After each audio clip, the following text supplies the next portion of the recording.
Hello, and welcome back to another episode of Critical Reactions with your host, Bryan. Today we're going to wrap up checking out some new music. This one by a band, Mission Jupiter, who we have had on the channel before and whose work I've enjoyed in the past.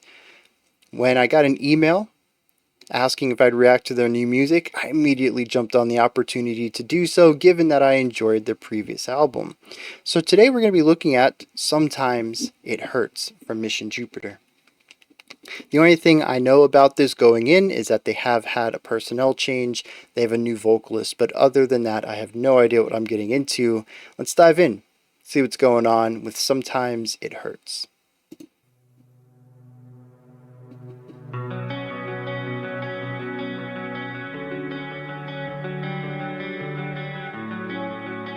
Yeah, it started off a little neutral positive and then went towards more melancholic.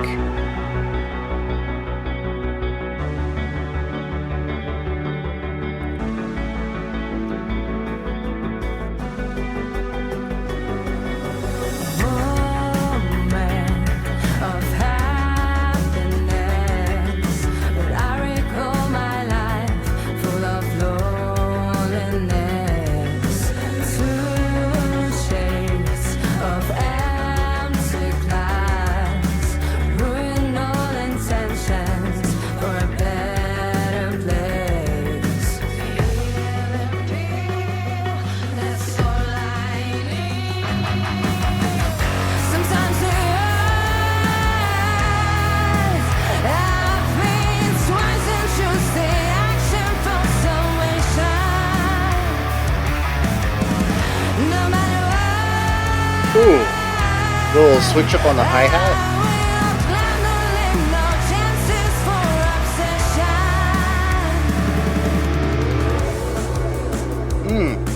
I like that synth idea coming out of the chorus.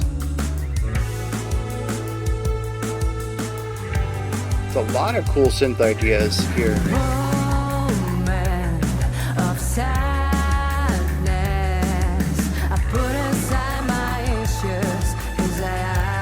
Predator noises?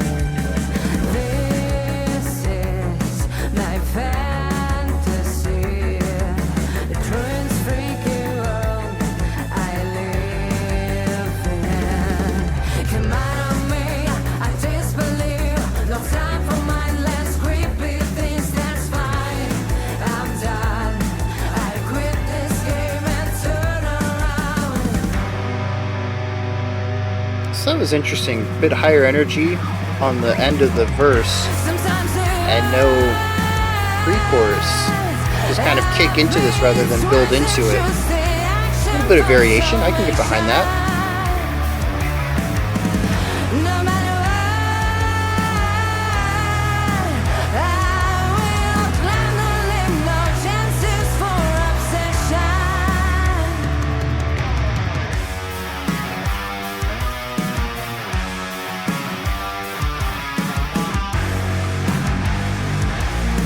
This might be the heaviest song I think Mission Jupiter's done.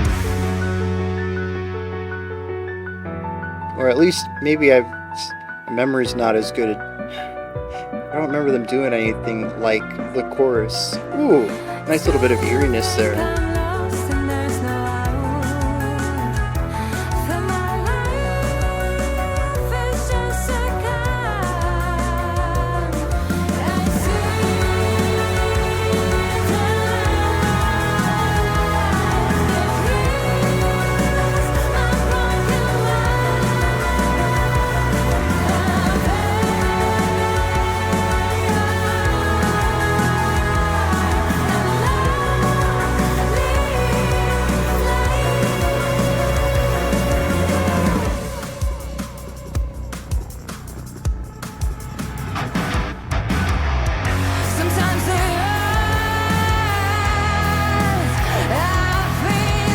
The synth does something interesting in every section of the song, except the chorus. It feels kind of empty, I think, because of that.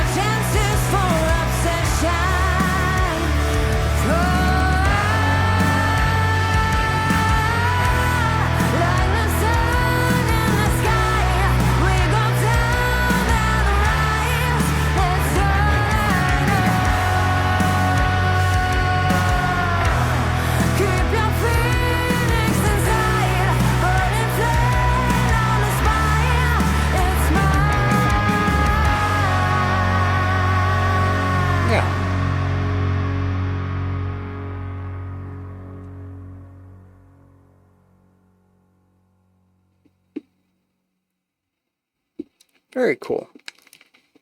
We got some straightforward, like alternative rock here. In the verse, we have some lighter guitar work. The bass follows the guitar. We have some straightforward drumming. We have the vocals over top. And the synth provides some atmospheric things. We'll touch on that later. The chorus gives us just chords from everyone and a very straightforward drum beat until that very cool hi-hat idea on the back half. The next verse explores things a little differently, and I think this is what I enjoy about it. A little bit of contrast, a little bit of variation in here. Because I forgot to mention that there is a pre-chorus the first time around that creates some tension. It kind of removes some layers in order to create this anticipation for things returning. And the big punch when the chorus comes in works really well because of that pre-chorus. And so when we get to the second verse, we actually have a growth of ideas on it, where the back half of the second verse has a bit more power and intensity. It's less ethereal, less empty, and it takes us to a pre-chorus that doesn't have that removal of ideas in order to have greater punch on the chorus. It sort of just is like a slight variation of what we saw at the end of the second verse. And so I do think that the first verse into the first chorus works better for me, but I do like that they decided to change things up the second time around and explore a different verse and explore a different pre-chorus and find a different way to mold the one riff into the next. So I'm a big fan of that. Then we get to the bridge, and we got some neat ideas in here. We have the synths kind of going a little wild. Instead of just doing ornamental ideas, the synthesizer is playing some moving lines. We have some more vocals on top of that.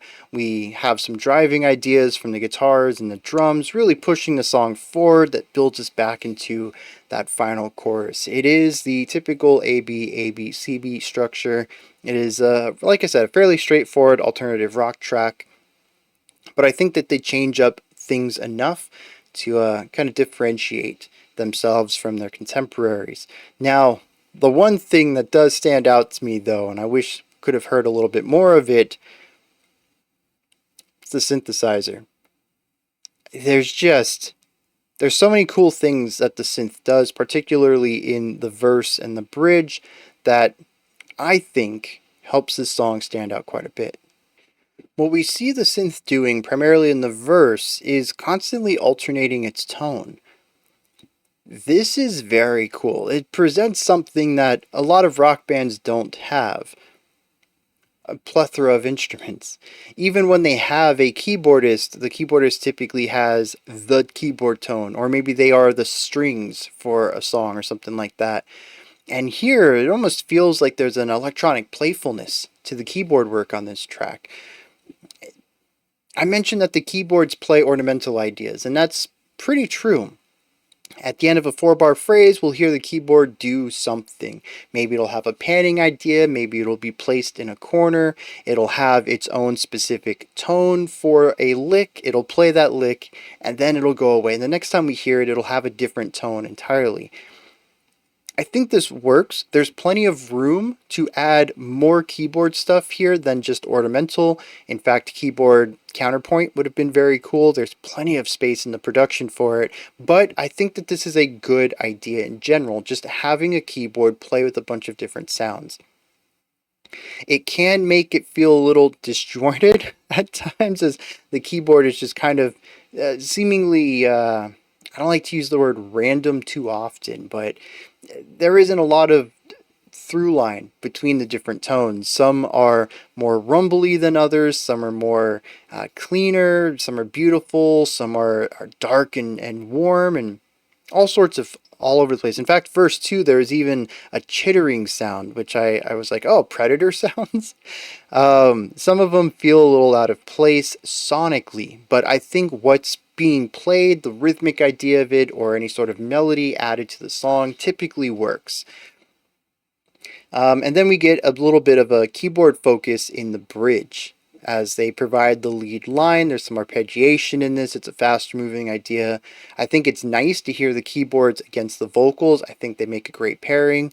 I just kind of wish that it was a little bit more, because the guitar and bass work is rather straightforward. I think there's a lot of room for other ideas to exist around it. Even the vocal melody, which I think is catchy, particularly in the chorus, it's the verse comes off as a little weak, I think, primarily in its repetition, where the first few beats of every phrase is the same and we get a little modulation at the end. I like that idea in practice. Here it just didn't quite work for me, and I think adding counterpoint to this, or harmony, whether that harmony comes from vocal stacks or from the synthesizer, which again I did ask for more synth on the verse. This is one of the things I would have liked. Just anything else to add to it. I think this is a solid alternative rock track with some neat ideas, but I really think it could push forward a little bit and explore a realm that greatly expands on the concept of what a palatable mainstream rock sound is. And I think Mission Jupiter might be the group that can do that, that can push that forward. It doesn't necessarily need to be progressive, just honestly, and this might seem like sacrilege to some, bring that pop aesthetic out even more. You have these clean vocals with catchy runs and catchy melodies. Give it that pop production. Get those vocal stacks in there. Put the harmonies behind it. Play the synth alongside it. Give it a little bit of a digital feel at times with the layering of the synth underneath the same vocal line. There's so many playful things we can do if you want to keep the guitars in this simple, straightforward, just sounds good rock stuff. You're already showing some experimental designs with the keyboard. Run with it. That is, I think, my biggest, it's not even a criticism. I think it's a bit of praise. You've shown that you want to go in this direction. I say go for it. Go as hard as you can, you know. Throw everything at the wall and see what sticks. You know, if it gets too crazy, you can always rein it in. But if you deliver something that feels too safe and too flat, you can't do much from there. And I think that's what this song ends up feeling. And maybe it's just because it has the new vocalist to it that they wanted to play things a little safer.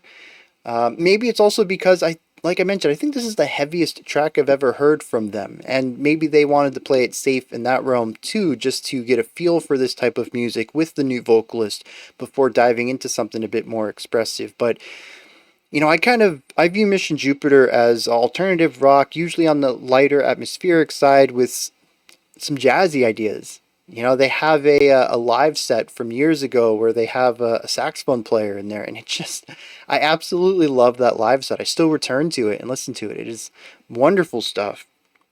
And this kind of got rid of some of the things I attribute to the unique elements to Mission Jupiter, and gets rid of some of the, there's also like an electro synth element, or an electro pop element to older Mission Jupiter tracks too that isn't present here. This is, I guess that's what I'm getting. It's more straightforward rock, and if this is the direction they want to go in, that's fine. But I've heard them be a bit more creative, and I just love to see them put a bit more of their spin on this sound.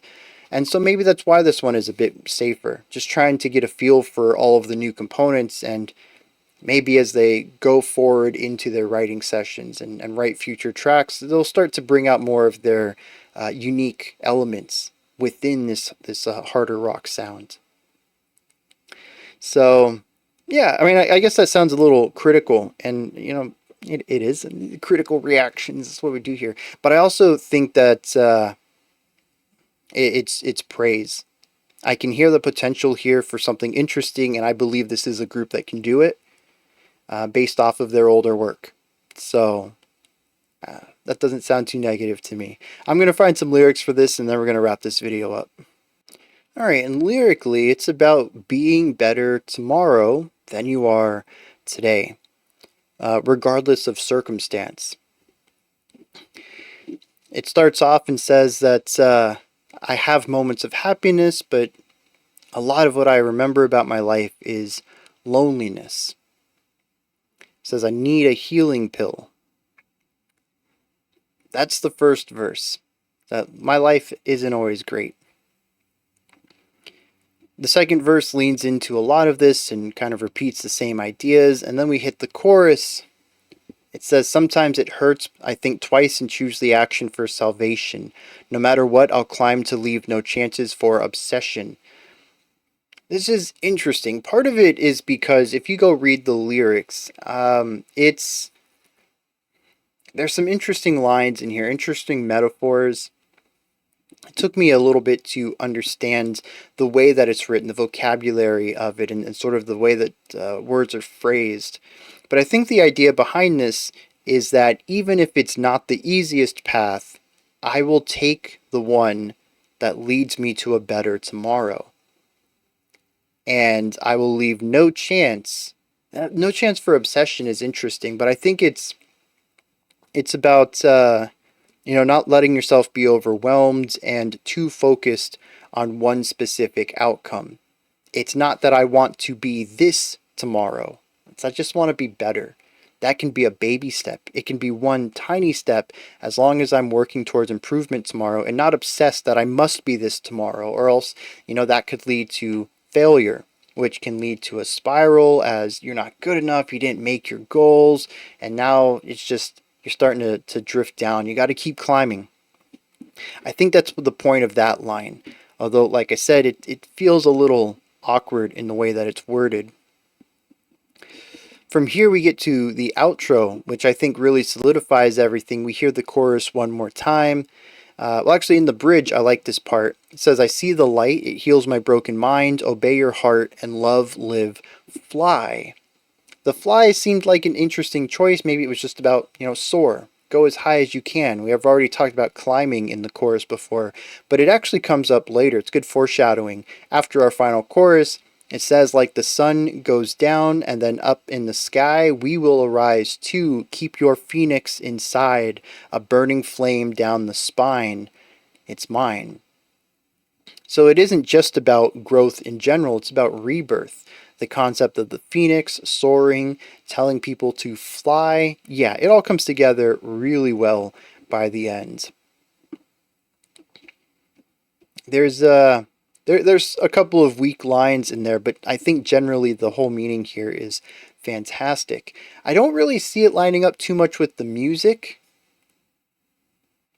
I mean, we do have the way that the verse is a bit lighter and ethereal.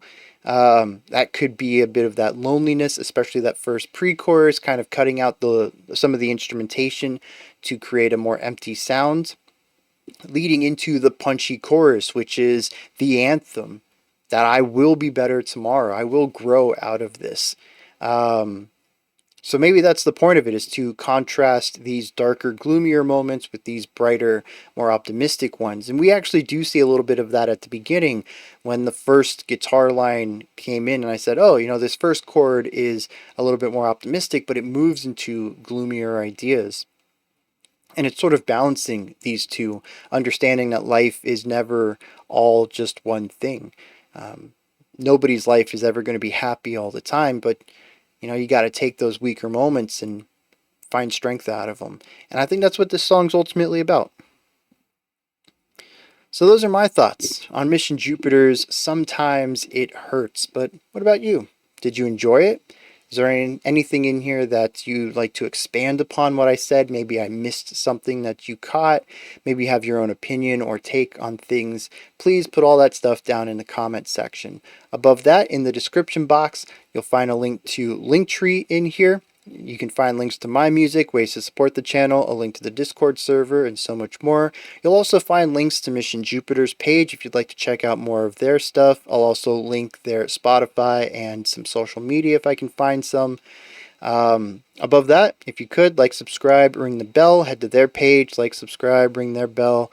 You sound so aggressive when I say ring their bell.